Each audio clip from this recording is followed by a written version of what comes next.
des délits publics.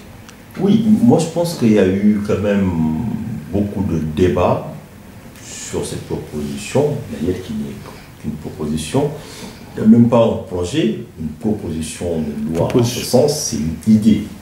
Bon, c'est bien, comme nous les Sénégalais, on aime bien débattre, tout le monde a commencé à dire que c'est de la politique politicienne, on cherche à régler des comptes, à raison, à tort, j'en sais rien, on y reviendra. Et que ce n'était pas opportun. D'autres, bien sûr, ils encouragent, ils disent, bien sûr, c'est un progrès en faveur de la bonne gouvernance. Et quoi qu'il en soit, je pense que si on prenait le soin de se référer à la technique juridique, quand même, tout de suite, le débat va devenir dépassionné. Pour deux choses. Ce qu'il a dit, c'est qu'il y ait une peine complémentaire d'éligibilité. Ça veut dire que quand on parle de peine complémentaire, il y a toujours une peine principale.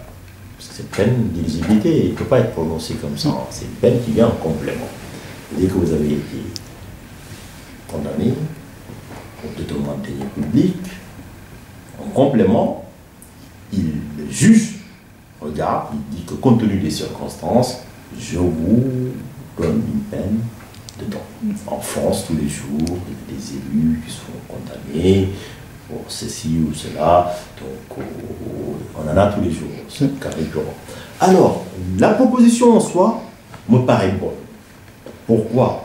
Parce que, c'est vrai, c'est dans le sens de la lutte contre l'impunité, d'instituer une culture de responsabilité, une obligation bien sûr, de rendre compte, de faire attention sur l'utilisation des deniers publics, et bien sûr, au besoin, bien sûr, si vous agissez mal, vous allez prendre une sanction.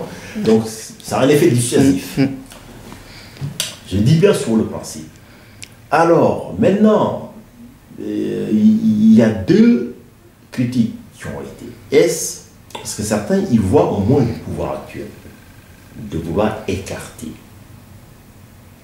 des adversaires potentiels. Je dis non.